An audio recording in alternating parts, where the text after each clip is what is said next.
और इस वक्त एक बड़ी खबर आपको बताती हूँ। पटना में मेडिकल छात्रा की संदिग्ध मौत के मामले से जुड़ी खबर ये कि आईएमए यानी कि इंडियन मेडिकल एसोसिएशन ने बिहार के डीजीपी को खत लिखा है। साथ ही डॉक्टर्स को सुरक्षा देने की मांग की है। प्रभात अस्पताल के डॉक्टर को सुरक्षा देने की मांग की। बताया कि पटना में मेडिकल की पढ़ाई करने वाली शंभू गर्ल्स हॉस्टल की छात्रा की संदिग्ध परिस्थितियों में मौत और इस मामले में पटना का डॉक्टर प्रभात मेमोरियल हॉस्पिटल संदिग्ध घेरे में है, क्योंकि बताया जा रहा है कि इसी अस्पताल की ओर से छात्रा की मेडिकल रिपोर्ट दी गई थी जिसमें किसी भी तरह की कोई यौन हिंसा की बात नहीं की गई थी, मगर छात्रा की मौत के बाद पोस्टमार्टम रिपोर्ट में यौन हिंसा की बात सामने आई, जिसके बाद पुलिस अब इस मामले की जांच में जुटी हुई है। अब अस्पताल के समर्थन में इंडियन मेडिकल एसोसिएशन भी उतर गया है और अस्पताल के सीएमडी के डॉक्टर सतीश को बचाने के लिए डीजीपी को पत्र लिखा और डीजीपी को पत्र लिखते हुए इंडियन मेडिकल एसोसिएशन ने कहा कि हॉस्पिटल की सुरक्षा और उनके सीएमडी डॉक्टर सतीश कुमार को पुलिस सुरक्षा प्रदान करे। और मामले की तूल पकड़ने के बाद बिहार के डिप्टी सीएम ने भी मामले में कार्रवाई की बात कही है। अपना काम कर रही है और पुलिस लगातार समीक्षा कर रही है। उच्च स्तरीय टीम बनाई गई है और आपने देखा होगा डीजीपी साहब स्वयं इसकी मॉनिटरिंग भी कर रहे हैं, इसलिए कोई अपराधी बचेगा नहीं। इतना श्योर करता हूं कि अपराधी यदि इसमें संलिप्त है तो जरूर कार्रवाई होगी। वहीं पूर्णिया से निर्दलीय सांसद पप्पू यादव ने गृहमंत्री अमित शाह को खत लिखकर मामले में सीबीआई जांच की मांग की है। इस मामले को लेकर सियासत भी गरमा रही है और ये हम आपको वो लेटर दिखा रहे हैं जिसे पूर्णिया से सांसद पप्पू यादव ने लिखा है केंद्रीय गृह मंत्री को और इस मेडिकल छात्रा के साथ आखिरकार क्या हुआ था उसको लेकर के निष्पक्ष जांच कराई जाए, सीबीआई की टीम जांच करे। इस मामले में गृह मंत्री को पत्र लिख करके उन्होंने इसकी मांग की है।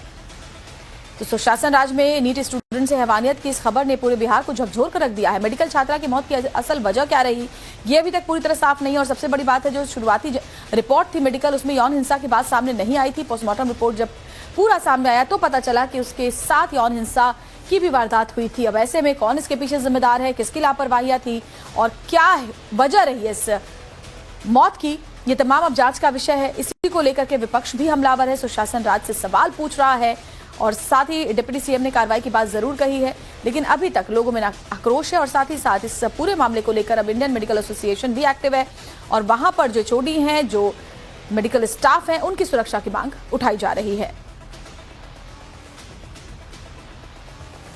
और हमारे साथ इस पूरे मामले को लेकर के क्या अपडेट है वो बताने के लिए साकेत कुमार हमारे संवाददाता पटना से जुड़ गए हैं। साकेत, बताएं इस पूरे मामले में क्या क्या अपडेट्स अभी आपके पास हैं?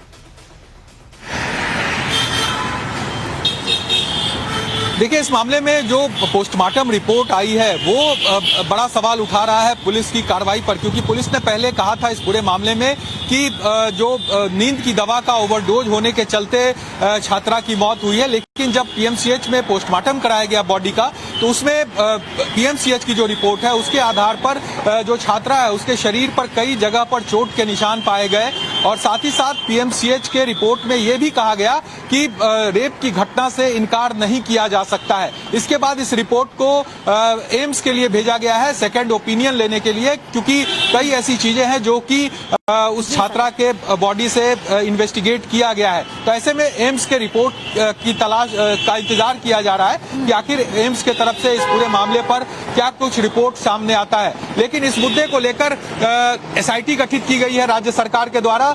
पटना आईजी के नेतृत्व में ये एसआईटी काम करेगा, जिसमें यहाँ के जो सिटी एसपी है, डीएसपी है, तमाम लोगों की टीम बनाई गई है। कल भी तमाम टीम जो हॉस्टल है जहां पर वो लड़की रहती थी वहां पर ये टीम गई थी, वहां पर जांच पड़ताल की गई है। पूरा मामला साफ हो सके कि आखिर छात्रा की मौत की वजह क्या रही और कौन इसके पीछे जिम्मेदार लोग हैं। शुक्रिया साकेत, फिलहाल जानकारी देने के लिए। आगे भी अपडेट्स आपसे लेंगे। और इस वक्त एक बड़ी खबर आपको बताती हूँ। पटना में मेडिकल छात्रा की संदिग्ध मौत के मामले से जुड़ी खबर ये कि आईएमए यानी कि इंडियन मेडिकल एसोसिएशन ने बिहार के डीजीपी को खत लिखा है। साथ ही डॉक्टर्स को सुरक्षा देने की मांग की है। प्रभात अस्पताल के डॉक्टर को सुरक्षा देने की मांग की। बताया कि पटना में मेडिकल की पढ़ाई करने वाली शंभू गर्ल्स हॉस्टल की छात्रा की संदिग्ध परिस्थितियों में मौत और इस मामले में पटना का डॉक्टर प्रभात मेमोरियल हॉस्पिटल संदिग्ध घेरे में है, क्योंकि बताया जा रहा है कि इसी अस्पताल की ओर से छात्रा की मेडिकल रिपोर्ट दी गई थी, जिसमें किसी भी तरह की कोई यौन हिंसा की बात नहीं की गई थी। मगर छात्रा की मौत के बाद पोस्टमार्टम रिपोर्ट में यौन हिंसा की बात सामने आई, जिसके बाद पुलिस अब इस मामले की जांच में जुटी हुई है। अब अस्पताल के समर्थन में इंडियन मेडिकल एसोसिएशन भी उतर गया है और अस्पताल के सीएमडी के डॉक्टर सतीश को बचाने के लिए डीजीपी को पत्र लिखा और डीजीपी को पत्र लिखते हुए इंडियन मेडिकल एसोसिएशन ने कहा कि हॉस्पिटल की सुरक्षा और उनके सीएमडी डॉक्टर सतीश कुमार को पुलिस सुरक्षा प्रदान करे। और मामले की तूल पकड़ने के बाद बिहार के डिप्टी सीएम ने भी मामले में कार्रवाई की बात कही है। अपना काम कर रही है और पुलिस लगातार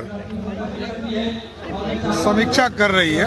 उच्च स्तरीय टीम बनाई गई है और आपने देखा होगा डीजीपी साहब स्वयं इसकी मॉनिटरिंग भी कर रहे हैं। इसलिए कोई अपराधी बचेगा नहीं, इतना श्योर करता हूं कि अपराधी यदि इसमें संलिप्त है तो जरूर कार्रवाई होगी। वहीं पूर्णिया से निर्दलीय सांसद पप्पू यादव ने गृहमंत्री अमित शाह को खत लिखकर मामले में सीबीआई जांच की मांग की है। इस मामले को लेकर सियासत भी गरमा रही और ये हम आपको वो लेटर दिखा रहे हैं जिसे पूर्णिया से सांसद पप्पू यादव ने लिखा है केंद्रीय गृह मंत्री को और इस मेडिकल छात्रा के साथ आखिरकार क्या हुआ था उसको लेकर के निष्पक्ष जांच कराई जाए, सीबीआई की टीम जांच करे। इस मामले में गृह मंत्री को पत्र लिख करके उन्होंने इसकी मांग की है।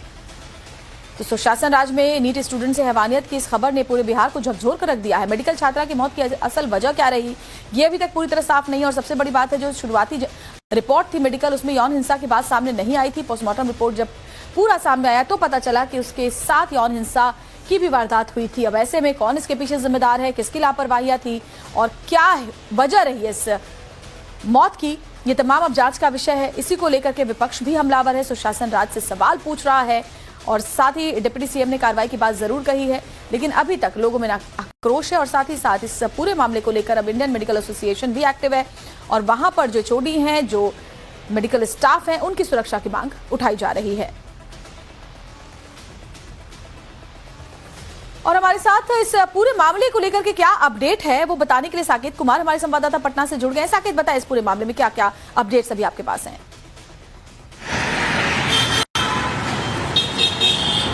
देखिए, इस मामले में जो पोस्टमार्टम रिपोर्ट आई है वो बड़ा सवाल उठा रहा है पुलिस की कार्रवाई पर, क्योंकि पुलिस ने पहले कहा था इस पूरे मामले में कि जो नींद की दवा का ओवरडोज होने के चलते छात्रा की मौत हुई है। लेकिन जब पीएमसीएच में पोस्टमार्टम कराया गया बॉडी का, तो उसमें पीएमसीएच की जो रिपोर्ट है उसके आधार पर जो छात्रा है उसके शरीर पर कई जगह पर चोट के निशान पाए गए और साथ ही साथ पीएमसीएच के रिपोर्ट में यह भी कहा गया कि रेप की घटना से इनकार नहीं किया जा सकता है। इसके बाद इस रिपोर्ट को एम्स के लिए भेजा गया है सेकंड ओपिनियन लेने के लिए, क्योंकि कई ऐसी चीजें हैं जो कि उस छात्रा के बॉडी से इन्वेस्टिगेट किया गया है। तो ऐसे में एम्स के रिपोर्ट की तलाश का इंतजार किया जा रहा है कि आखिर एम्स के तरफ से इस पूरे मामले पर क्या कुछ रिपोर्ट सामने आता है। लेकिन इस मुद्दे को लेकर एसआईटी गठित की गई है राज्य सरकार के द्वारा।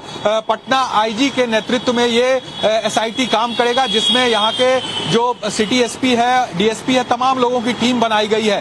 कल भी तमाम टीम जो हॉस्टल है जहाँ पर वो लड़की रहती थी वहाँ पर ये टीम गई थी, वहाँ पर जांच पड़ताल की गई है। पूरा मामला साफ हो सके कि आखिर छात्रा की मौत की वजह क्या रही और कौन इसके पीछे जिम्मेदार लोग हैं। For more of such videos, do like, share and subscribe to ET Now Swadesh.